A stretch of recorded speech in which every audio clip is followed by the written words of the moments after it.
Okay,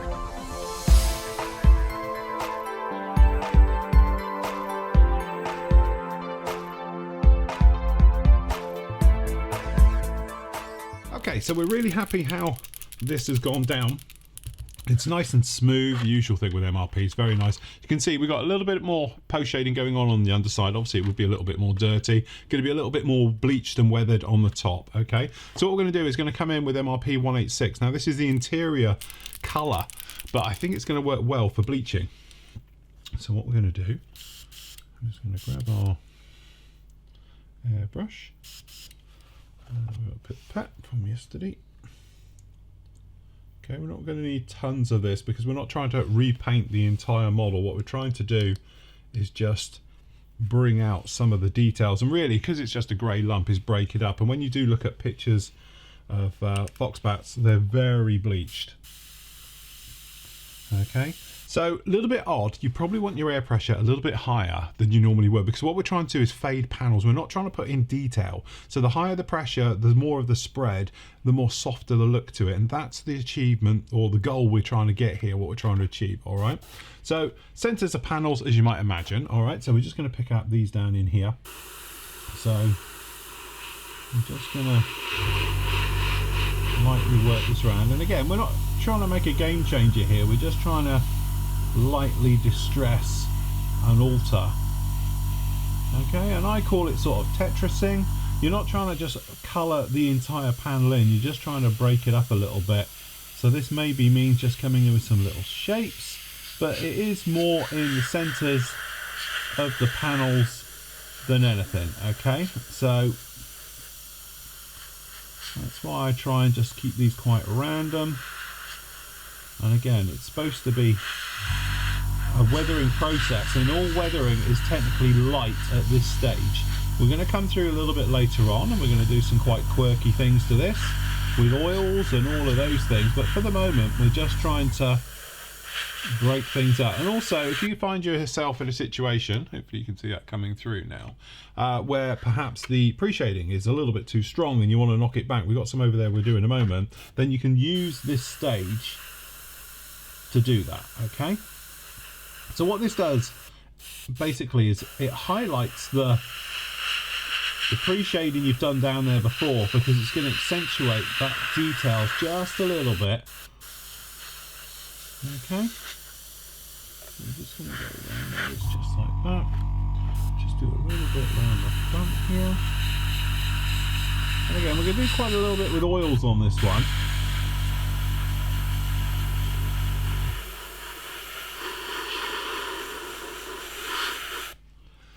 Okay, now over on here you might notice it's a little bit stronger, so we can just lightly blow in those areas just to lose some of that, just to bring it back just a little bit. But you can see how this is, it's very random, very light, and quite a high air pressure, because again it's supposed to be a soft look. And what we're going to do in a moment, when we're going to come in with a little bit of post shading, we'll sharpen this up so the air pressure goes down, and we're going to follow some panel lines, we're going to put in some squiggly shapes, we're going to hopefully alter some stuff and all this type of thing. Okay, so hopefully you can see now we're sort of getting a three-dimensional look, but also you can probably see the shine difference on there where some of this is going in. And what I tend to do is just lightly putting a dust coat over this just to help blend it all in. Okay, so it's just a little light dust right over it. Again, it's just to enable it to sort of blend in a little bit more, but this is the type of effect we're going with. Then obviously what we're going to do is come back in with sharper look. We're going to go around, we're going to pick out some details, and we're going to come in with washes and with oils. There's a lot to go on this one, because obviously we've got lots of different variations of weathering. What we're trying to do is just distress what we've got down here and stop it looking die cast and like a lump and all the rest of it. So just down in here, going to be exactly the same process. So again, squigglies, randomize it. Some of these panels and lumps, again, we've got a little bit of shading. Some of these panels, I'll be honest with you, I'm planning on changing anyway in the post process, but that's something we'll deal with a little bit later. Okay.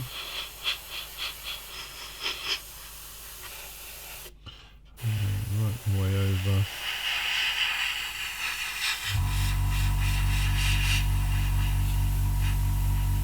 Again, you don't want it absolutely everywhere because you're going to defeat the object. It's supposed to be random and light right the way through, okay? And we're just going to do exactly the same on the underside down in here. And because we got the pre-shading showing a little bit stronger through,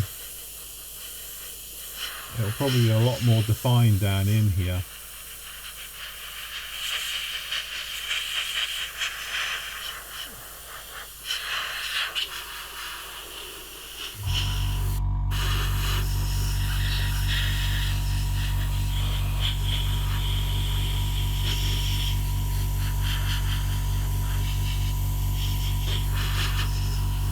So that huge big slip tank going to go underneath here, so we're not going to see a lot of this, so we're just trying to pop it around here and there, but you can probably see the difference in the wing there where it's coming through. Okay, so we're just going to pop a bit in here, and again, don't forget to do your panels. See in here the pre-shading's a little bit stronger, so I'm just going to overcoat some of these areas just to knock it back just a little bit. And this is the nice thing with this, at this stage we can adjust the pre-shading to the level we want as we make our way through, okay? So anywhere that just looks a little bit strong, you can just knock it back just a little bit.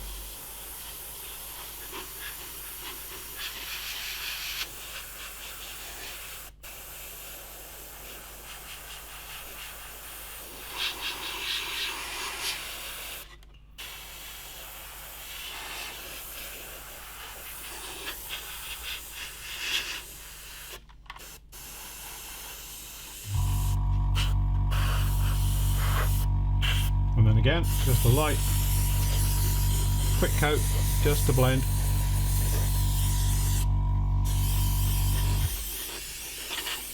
Right the way over, and again, hardly any paint used, but that's the type of effect we're going with, just to break it all up and to keep it looking just a little bit gnarly right the way through. So happy with that. We're going to let that dry, we're going to come in, get some metals onto it, and we'd be good to go. Okay, so with the mottly bit done, you can see it's on here. What we've done, we've remasked up, repositioned and everything, because we've got to put in some different coloured plates on the side and in here and on the bottom, just really doing the metally areas, and we've obviously got to do the back end with the exhausty bits. So for that, I've got my usual collection of colours here. A lot of people say to me, like, Phil, what are you going to use and what colours? It's really difficult because I tend to do a little bit of a mismatch. The colours I really like for working on modern jets is probably the ones we've got here. Dark aluminium. It's your standard sort of aluminium colour, and it's my base colour. I don't like the normal aluminium, I find it too shiny. Great for doing showbirds and stuff like that, but for what we need, not very good. But as you can see, make sure you always shake the hell out of this stuff to make sure you've got a very good mix indeed, otherwise you will get separation, okay? So that way you're going to end up with darker bits, lighter bits, things like that. But dark aluminium, pretty much your standard base colour. Talking of base colours as well, steel, okay? So steel isn't a million miles away from the sort of dark aluminium color anyway, so it's not necessary to have both of them. I don't think you could probably get away one or the other, okay? But the steel is just a little bit lighter than dark aluminium, okay, but it's nowhere as light as normal aluminium, okay? So from that point of view, it's great. Then, to be honest, stainless steel. You can probably see the blue hue in here. This is what I love about this particular color. Again, make sure you shake this really, really well. It's a little bit too blue on its own, all right? So I tend to use it for heat effects. So you might have seen it recently when we did things like with the flankers and stuff like that. That's why I actually use this particular color. It's just an accent to work with other colors. So you put down your base colors, like your aluminium, things like that. And then if you want to give it that blued look, the cute sort of hot look, things like that, this is a nice subtle way. It's not as strong as using a dedicated hot blue color, and those are certainly around, but I find this one is very nice for giving it just that gentle hue right the way over it. Other colors are like titanium. Obviously you've got this goldy color on the bottom, or this brown. Again, I haven't got much of it in here. I need to get a new bottle of this, but it'll be enough for what we sort of need with this one. It's a heavy heat metal look, okay? Then speaking of heat metal, you've got your two things. Technically, jet exhaust, which is that lovely heated brown smoky coloured look, it is great for adding weathering, small little post shading, things like that to metally areas. There is a metal flex to this particular colour, okay, so just be a little bit careful how you use it because it is quite strong. Speaking of which, the other one to use as well is metallic smoke. This is technically a very dark metallic metal colour, but the thing is, it's not like you would expect, and as you can see, it does take a little bit to wake this thing up. So we'll give it a damn good shake.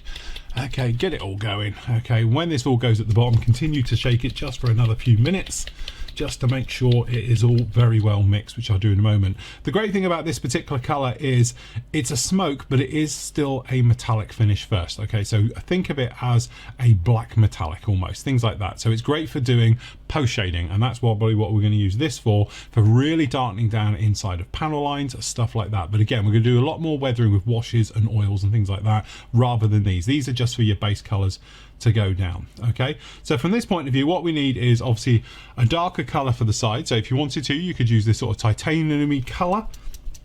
Again, I am very low on this.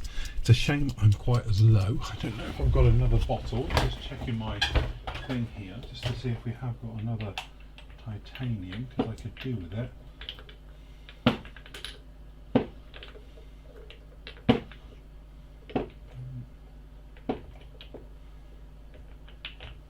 No.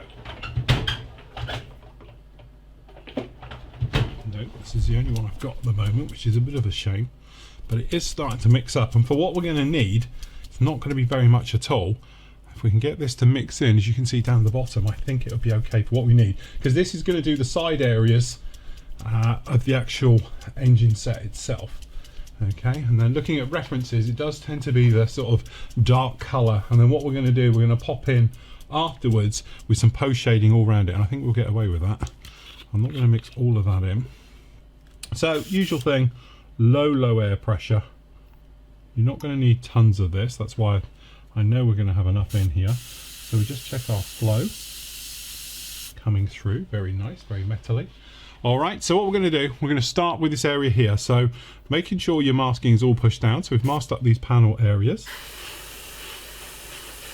The thing with AK Extreme Metals is they never look that nice when you first put them down. If you've seen me use these before, you'll know exactly what I mean. Because when you first put these down, you think, is that it? That's not very metally. And then as these dry out over a couple of hours, it's like all of a sudden it's like bang. Really very nice. Okay. So I'm just gonna pop these in here. And then just under here.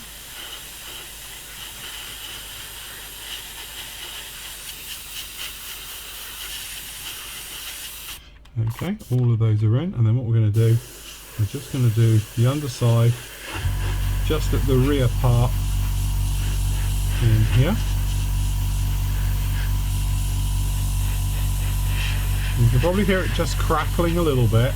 The air pressure is just a little bit low from what it's really desiring, but I think we can get away with this. Okay, so this is that sort of browny, titanium-y colour we know and love. Okay, so that's on just like that, so we're happy there. Okay, and then what I'm going to do is just down inside the exhaust, it'll be a little bit difficult for you to see, but I need to see, we're just going to spray a little bit just down in there, just to do the afterburner rings and to put our first coat in there. I don't know if I do it quite low, you might be able to see it a bit better, but they're in there now, painted, so happy with that. All right, so we're going to hold fire just there, so that's quite nice. We'll just move this, we'll tip this back in here because we are very low on this. Okay, just blow through. Okay, and then what we're going to do, we're going to do the underside. Okay, so for the underside, as I said, we've got a couple of options down in here. The dark aluminium is probably where you want to go, but I do like the steel, so I'm going to go back in with steel, and then what we're going to do, we're going to pop back in with stainless steel over the top of it to really work this up. And you might notice we don't mess around doing color changes and all things like that and clean outs. We're just going to go right in. Okay, now this is basically the same type of color, but it doesn't have that hue to it. Okay, so this is just going to go the entire underside down in here, and what we're going to do, we're going to fade up to and then go past that area. Okay, so again, it does look a little bit agricultural when we first spray this. Trust me, it will come back and give you a nice finish. You want to make it slightly wet, if that makes sense, because look how easy that's going down. Okay, then what we're going to do is we're just going to put a light coat of this just over, and then that'll aid it to gradually fade between the two. Okay, so happy there, a bit more on there. Very nice indeed. And then what we're going to do is I'm just going to start picking out very small areas. So what I'm going to do is I'm going to grab that panel, this one in here, and we're just going to give a little bit of this just in there. Okay, and what we're going to try and do is break these up just a little bit. So I start on the masking tape and then pull down just over. Okay, and then what I might do is we're just going to pull, I don't know, actually no, I'm going to leave that. That's quite nice anyway, just as that is. Alright, so that's down on there, and then we'll move it out of the way, and then we're just going to do this. I'm going to tip this back in here. Okay, so what we need to do is obviously add a little bit of darkness into it, and also we want to put a little bit of heat into it. So heat into it, as we said before, we're just going to come in with a little bit of stainless steel. So this is that gorgeous blue colour. Now we're not going to need much of this at all. Okay, so we're just making sure we don't get a drip. Okay, now this is just going to be purely on the bottom, so we're just going to wait for that to come through. There it is, coming through now. So we've got a little bit of a blue hue. So what we're going to do is we're going to just pick out some areas and we're just going to randomize. So what we want to do is lots of cross cuts so it puts heat burrs in, not the middle. Okay, so what we're going to do, we're just going to work it across this panel line just here. Okay, that's looking good. And then what we're going to do is we're just going to put in the odd line across. Okay, that's down in there, then we're going to come across here. So lots of definition on the panel lines perhaps, but everywhere else is just going to be an effect of. Okay, and that's all we're trying to do, just to lightly break it up. Just, that's all it is, it's just an effect. Don't try and go overboard with this. Okay, so this area down here, what I'm going to do, I'm just going to put a little bit of heat between the last area and the forward. Okay, so we're going on the tape and then just off of the tape and onto it just a little bit, just to add a bit of heat as if it's the back end coming forward, things like that. Alright, so that's very straightforward and on. Okay, just move that out of the way again. Okay, so then we're going to get rid of that. Okay, and then what we're going to do is we're going to come in with a little bit of metallic smoke. Now this is the dark colour of all of it. So this is your sort of, if you wanted a blacker look. So we're just going to get rid of a bit of this in here. And again, not cleaning out so they can slightly mix together. Okay, put that out of the way. Down on here. And you can see how they're close together down here, but they're not exact, okay? They are slightly different from each other. And then all we're going to do in here is just going to put some very light marks around here. So what we're going to try and do is just break this up a little bit more. So we're just going to come in very lightly and put these in perhaps where other things aren't. So again, cross-hatchy type movements, so it sort of breaks this all up.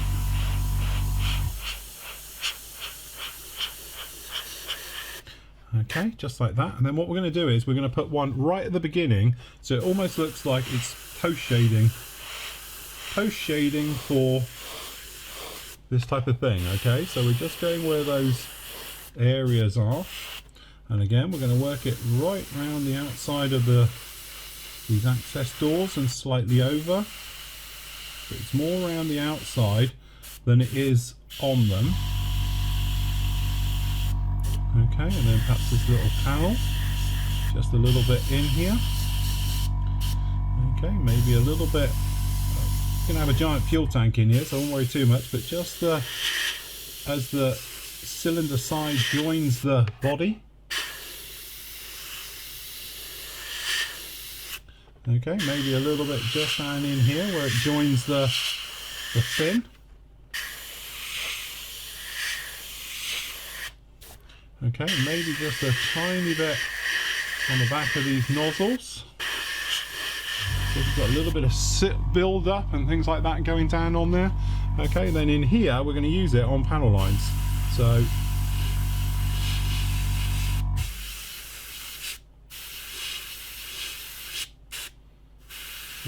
just in there, just to break it all up just a little bit. Okay.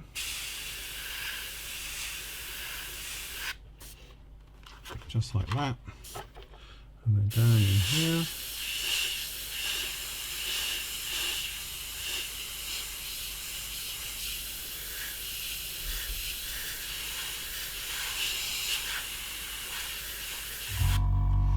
Okay, just down in those areas. Literally just like that. So just a little bit more shadowing. And then down the back.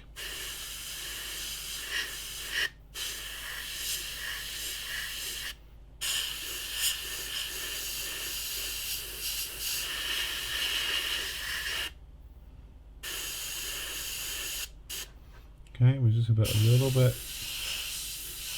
fine amount in here. And there we go. We're pretty happy of how that is. And that's it. Okay, now don't forget, we still got to do things with oils. We still got to do things with different things all over this to really bring this to life. Okay, but if we just whip the tape off here, hopefully we'll get a better idea of exactly what's going on. Okay, and we can see what we're creating down under here.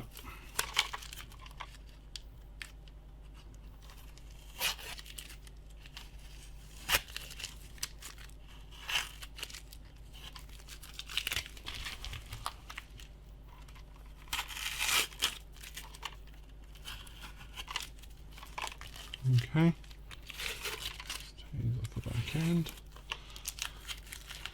And that's what we're trying to get out of this.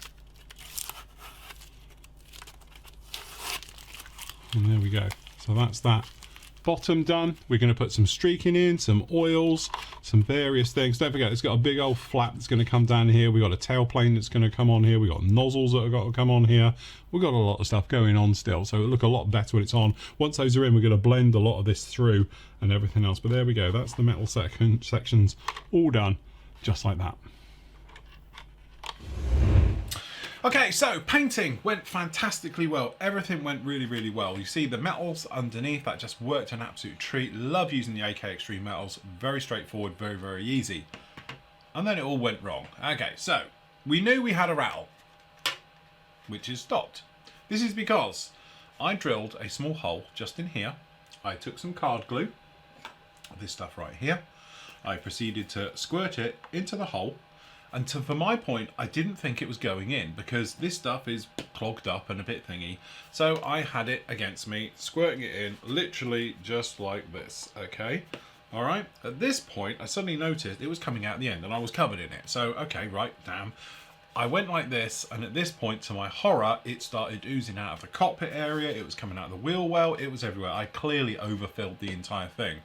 I then got a load of paper towel, we put it down in here in a bit of a panic, obviously no cameras rolling, and proceeded to empty it all out. That's when the problem started. At that point, I suddenly opened up the cockpit area, pulled the blue tack out, had a look in here, and this, to be honest, was just full of glue. You couldn't see anything. Immediately, I tried to get down here into the cockpit area, so I got in there with brushes, and we tried to sort of absorb it, get it rid of it, micro brushes, everything down in there to get it all out. And to be honest, we did this live on air just to show, and it didn't look too bad. And then I thought I'd be even more clever and try and clean it out. And to be honest, I've just made what should have been a very straightforward, very, very simple job into a complete nightmare.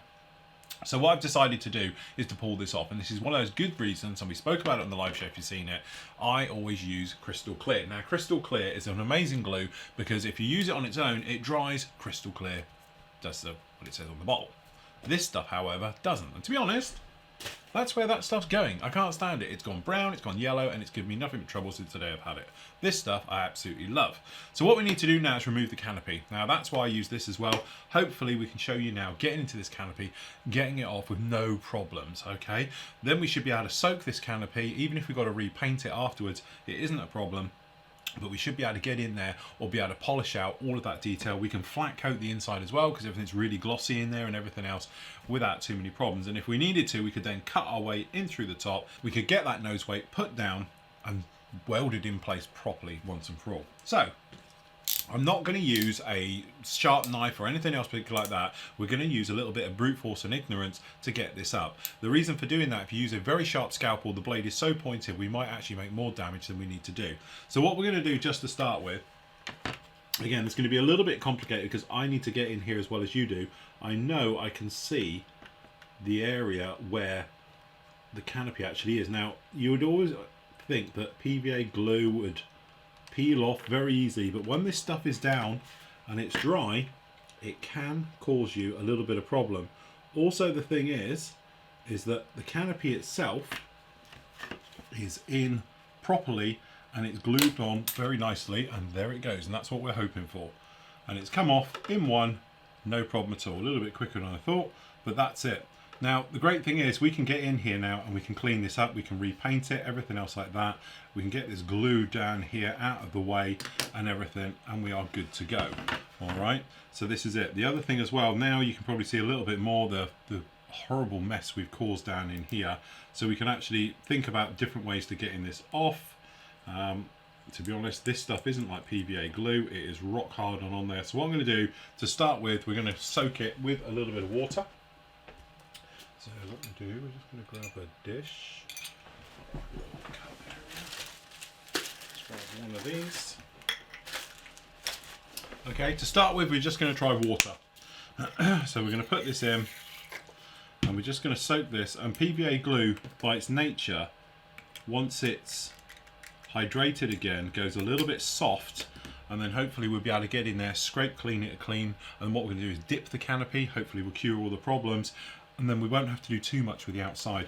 This bit down in here, to be honest, is very, very shiny, and it's not very nice, and we need to get in here. So what I'm going to do is we're just going to come in, I think we'll probably just come in with a sponge, all right, just for the moment, and we're just going to try and just deaden this off just a little bit. And if we need to, I think we can just get in here and sand this back, and we'll repaint as is required. But really, I'm just trying to take a bit of height out of this. I think we'll be pretty good just to go like that. Because what we'll do, we're going to come back in and we will reseal this up and all those different areas. So we're just going to take a little bit of paint, a little bit of a brush, and then what we're going to do is, and this is what we're saying, I spoke about it a lot on the live show, so apologies if I'm repeating myself, but one of the things I learned doing commission work was that you could always have, and it won't hurt to have, a backup plan. If something you know could possibly go wrong, always have a little backup plan, okay? And this is one of those exact areas where I was hoping we would never need it, but if it did, this is where it comes, okay? So we're just gonna touch in these areas. Okay, so that's good. I'm just a little bit more paint just down in here, just trying to make this all a little bit more even. It can dry off. Okay, now we're looking down in here, and can you see, or hopefully you see, this is going white in some of these areas already. So you might see down in there, it's starting to go white. So we're going to leave it in there until that. What that is rehydrating and hopefully fixing our problem. So what it will do, it will soften it, and then we can take it off. I'm deliberately using cold water. Now I do want to use hot water because we don't want to soften, if we can help it, the black paint on the other side, because I don't really want to have to remask it and make even more work. But what I'm hoping is this will then just come along now, and we'll be able to get in here.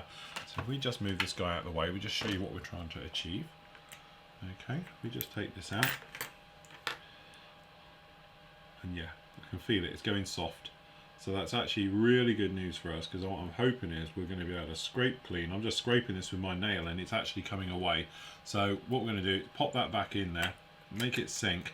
Going to leave it for probably around about half an hour, and then what we'll be able to do, or I'm hoping we're going to be able to do, is be able to peel that off almost in one. We'll be left nice and clean, and then what we're going to do a little bit of clean up work to it, and then we're going to dip it into a clear. Hopefully it'll get rid of all our problems. We can pop it down on there, and then that massive problem which you were thinking, that's it, I've ruined my model, we fixed it. And that is the great thing with it. Remember, you're a modeler, we can fix everything. There's nothing that we can't fix. It doesn't matter if we chop the nose off, it doesn't matter if we've broken a clear part, there's always an option. Admittedly, I know what people are going to say, okay, if you've broken a clear part, what can you do?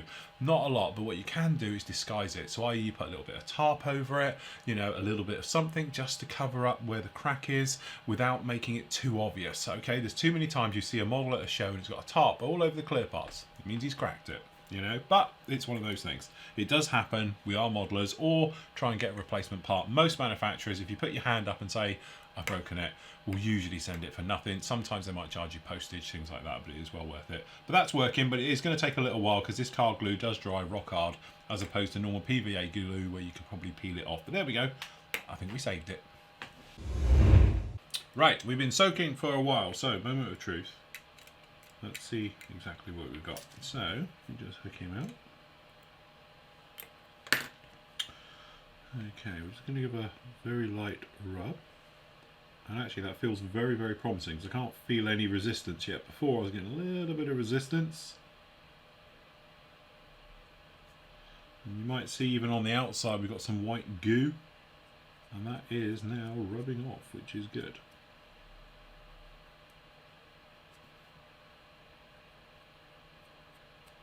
And that white goo is thick PVA glue.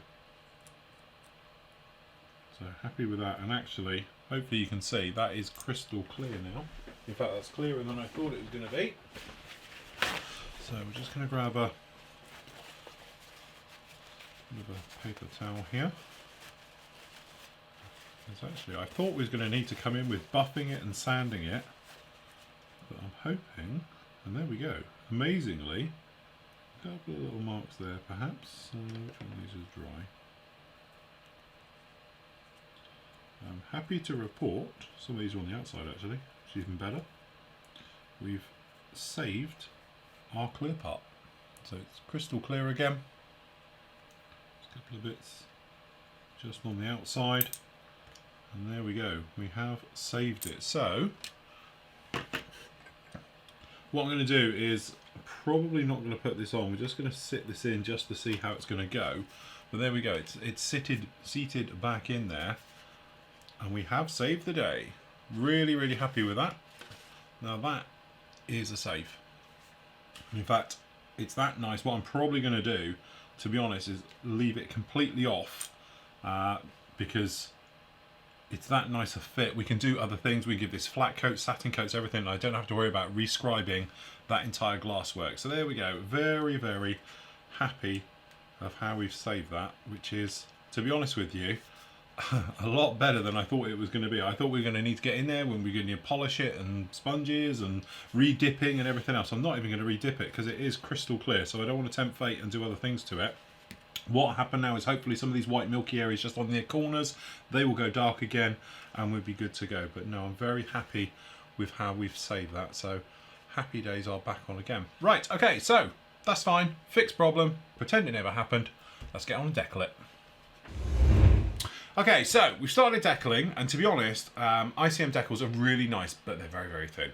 The drawback to it is that they fold up, and they're a bit of a pain to get off the backing paper and everything else, but we are getting there. So if we show you, as you can see, there is these, yeah, again, this is one of those things, when you look at reference pictures, you cannot see the stencil data on the aircraft. So I'm going to put some on, not going to put them all on, and then I'm going to weather the hell out of them, but as you can see, it really comes alive. We're going with a red 17, big red stars on this thing, and it looks absolutely stunning and beautiful. So what we're going to do is just going to add a few of them on there. Usual way of doing it, to be honest, I'm cutting off the sheet, I'm sticking them down here, sliding them off with a big brush because they're very, very thin, and then we're putting them on, and then I'm going over it with a little bit of Tamiya's X20A acrylic thinners, brushing it over it. It's working a treat. In fact, it's working a little bit too well, so just be careful that you don't actually put your finger onto something when it's sticking down, because it goes extremely sticky, but it is conforming to all the panel lines and everything because they are very, very nice. Downside to it, and I just have to point this out, it's a nightmare because it's got the numbering and then it's got an S with it.